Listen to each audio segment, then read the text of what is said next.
الغرض یہ ہے کہ بندے کے ہر ایک عمل کے اوپر کوئی نہ کوئی حکم شریعت لگاتی ہے. یہی اسلام کا کمپریہنسونیس، اس کا جو شریعہ لا ہے نا وہ کیوں کمپریہنسو اور کمپلیٹ ہے کہ وہ بندے کو 24/7 ایک سانس میں بھی اکیلا نہیں چھوڑتا. فقید ہے نا کہ اس کا بینیفیشری کون ہوگا، اس کا مطلب کیا نکلے گا. عوام الناس کے سامنے جب آپ یہ بات رکھیں گے اس کا مطلب کیا نکلے گا. کیا نا بس ٹھیک ہے، لا الہ الا اللہ پڑھا ہوا ہے. بسم اللہ الرحمن الرحیم والصلاة والسلام علی رسولہ النبی الکریم. We are going to begin our next session of this course, Fiqh and Usul Fiqh.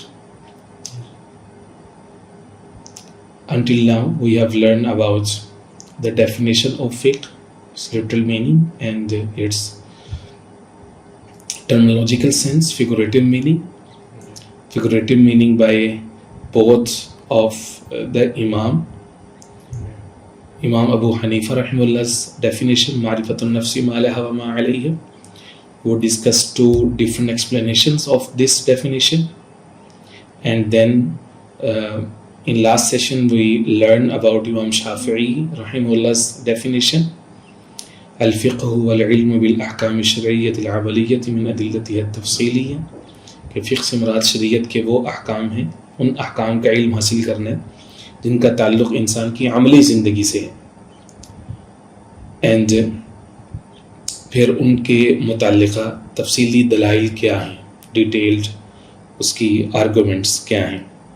اور یہ جو ان کی ڈیفینیشن ہے اس کے اوپر ہم نے بات کی کہ اس کے ساتھ جو کچھ قیودات ہیں، کچھ جو شرائط ہیں، ان کا کیا مقصد ہے، کیونکہ یہ اختصاص کا دور ہے، یہ اسپیشلائزیشن کا دور ہے، اور اس میں انہوں نے فقہ کے اندر صرف عبادات، معاملات اور معاشرت کو جمع کیا، اور اس میں سے پہلے جو علم کلام، علم اخلاق، علم عقیدہ، یہ پہلے فقہ ہی کا حصہ تھے.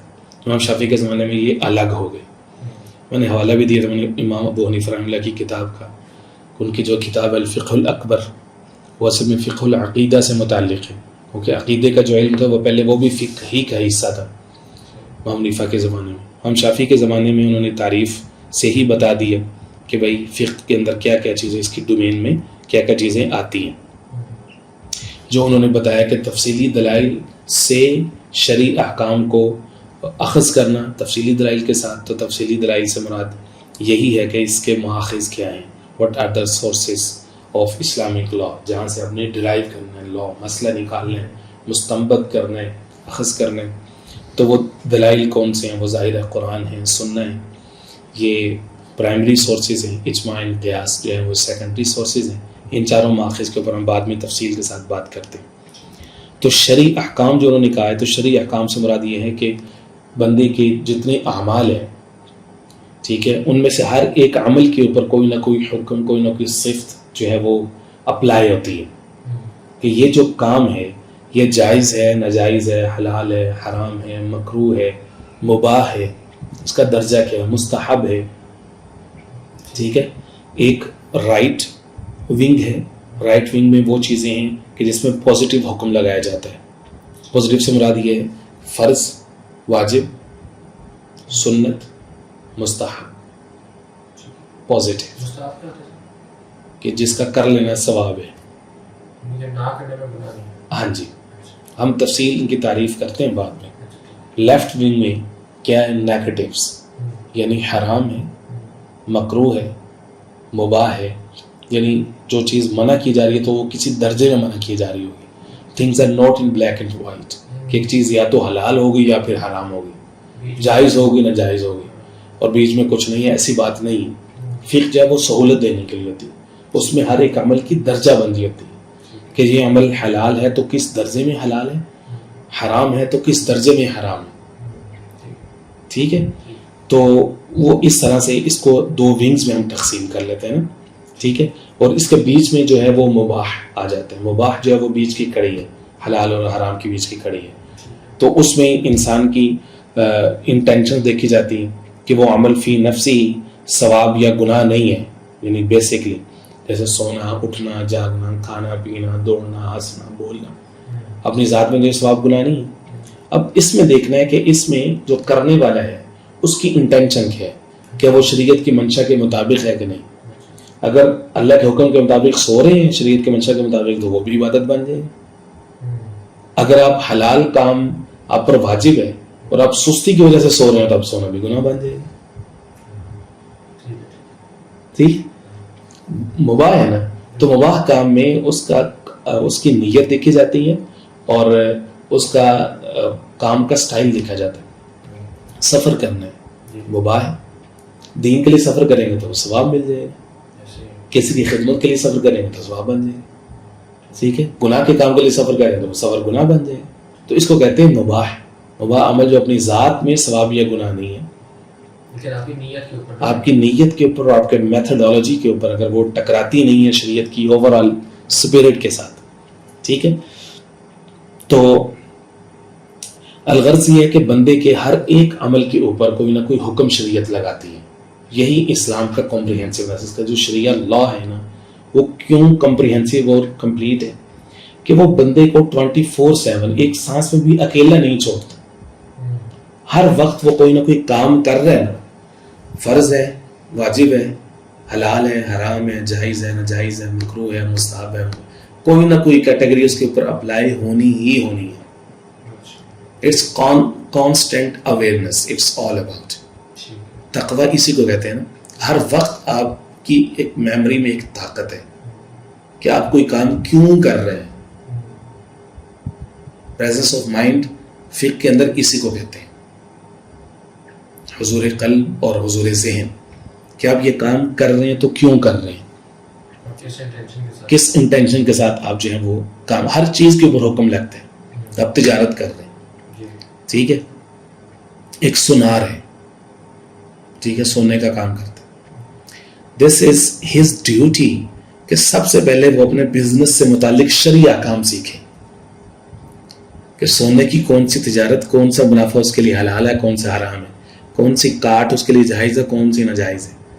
اب دینے جاتے تو کسی اور ریٹ پہ, لینے جاتے تو کسی اور ریٹ پہ, انہوں نے کاٹ کٹائیا کر کے آپ کے پلے کچھ نہیں پکڑانا ہوتا. ٹھیک ہے, اور جو اندر کے سنا رہے ہیں وہ یہ بتاتے ہیں کہ وہ کسی کو معافی نہیں, سگے باپ کو بھی معافی نہیں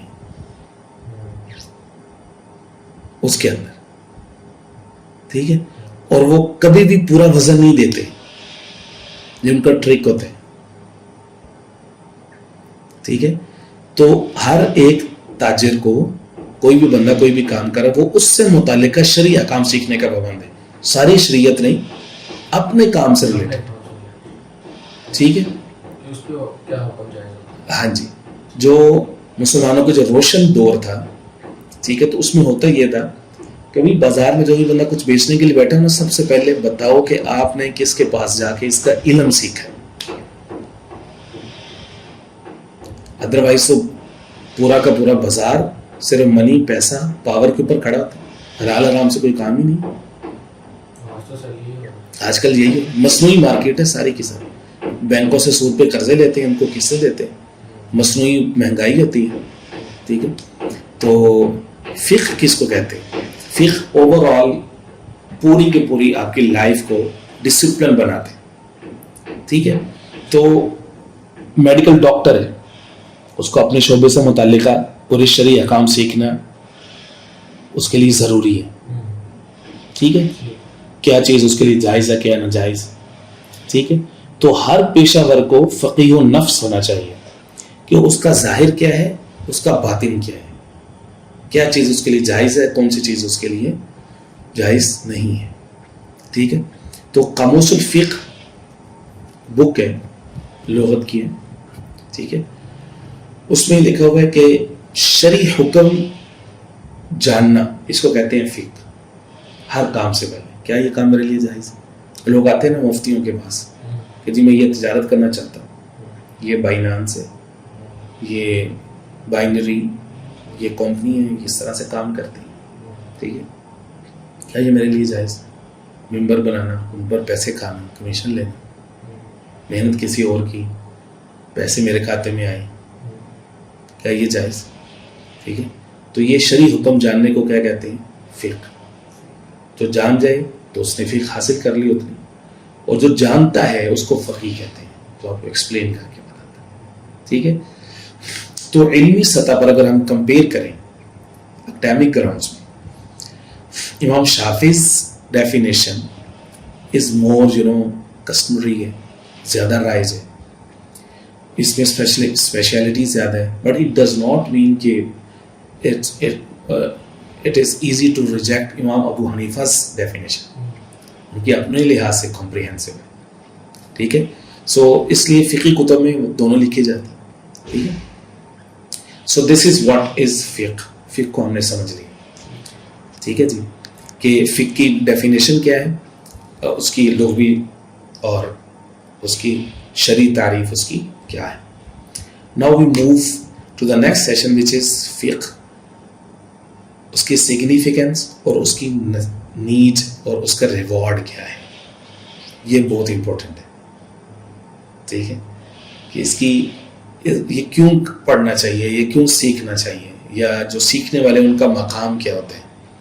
ایک تو آیا نمبر 122 جو کہ لاسٹ فیو ڈیز میں مسلسل اس کو کوٹ کر رہا ہوں فرام سورۃ توبہ, کہ اللہ سبحانہ و تعالیٰ اسٹیٹس کہ تم میں سے کمیونٹی میں سے چند افراد, گروپ آف پیپل ایسے ہونے چاہیے جو دین کے تفقہ فی الدین حاصل کریں. سارے نہیں, سارے سیکھ بھی نہیں سکتے, چند. تو اللہ خود عرض کر کہ ترجموں سے تم نہیں سیکھ سکتے. ترجمہ نہیں, ترجمہ تو جس بندے نے کیا اس نے اپنے بیک گراؤنڈ کے حساب سے سروس دے دی, اس نے نیت کا ثواب مل گیا, مباح کام تھا نا, اس نے کر دی.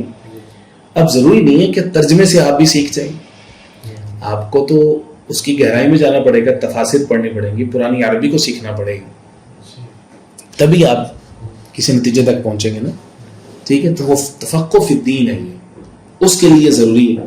ٹھیک ہے, کہ کچھ لوگ ایسے ہوں جو کمیونٹی کو یہ سروس دیں. پھر اس کے بعد جو اوپر حدیث پاک گزری معاویہ رضی اللہ تعالیٰ عنہ سے, جو روایت ہے بخاری شریف کی, من یرید اللہ بہ خیرا یفقہہ فی الدین, اللہ جس کے ساتھ بھلائی کے ارادہ فرماتے ہیں اس کو دین کی فقہ عطا فرماتے ہیں. پھر اس کے بعد ایک اور جو ہے وہ حدیث پاک ہے, بڑی مشہور ہے, سنن ابن ماجہ کی حدیث پاک ہے, 222 ہے. اسی طرح سے ترمذی کے اندر وہ حدیث ہے 2681 ہے. ٹھیک ہے, تو باب فضل العلماء والحث علی طلب العلم.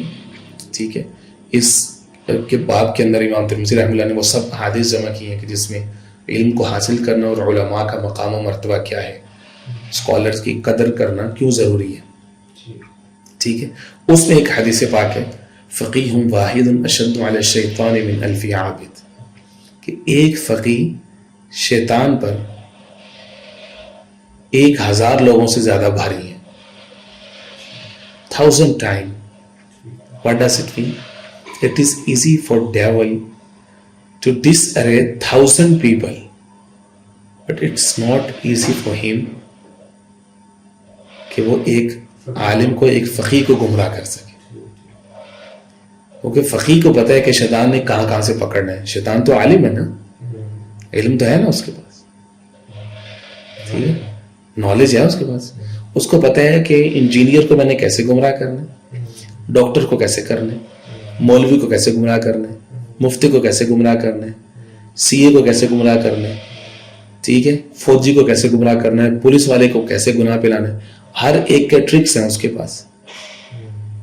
جو عالم ہوگا اس کو وہ نیکی کا کام کروا کے گناہ کی نیت سے کروائے گا.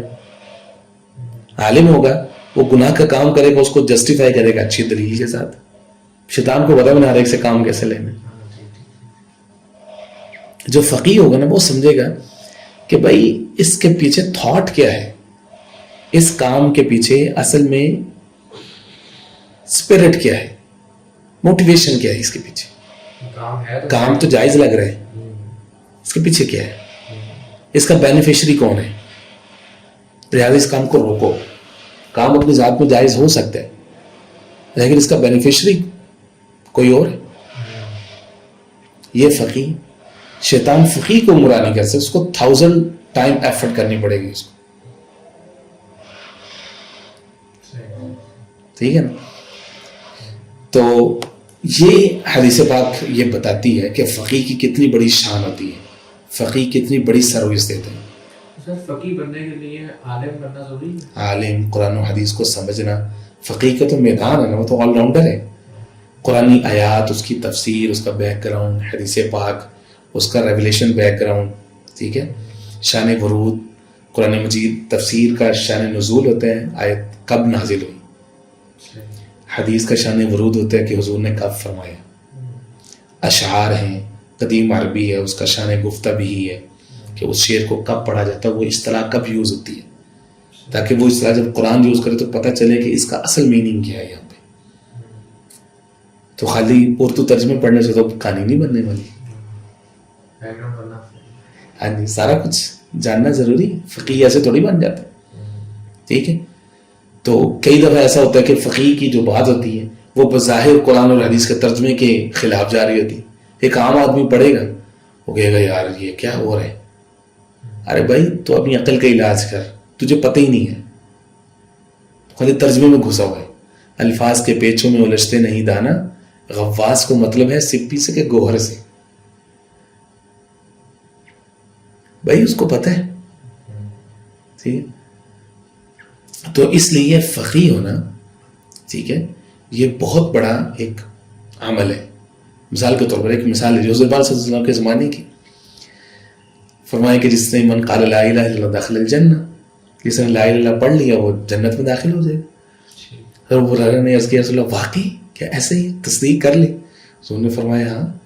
تو ابر رحمت جوش میں تھا, حضور نے فرما دی ہاں. ابو ہریرہ باہر نکلے خوشی میں, سب کو بتا رہے ہیں. محدث سے نا وہ حدیثیں لکھتے تھے, وہ ٹیکسٹ اورینٹڈ مائنڈ کے تھے. حراست اور عمر فاروق ملے, انہوں نے کہا یہ کیا اعلان کر رہے, یہ کیا باتیں کر رہے.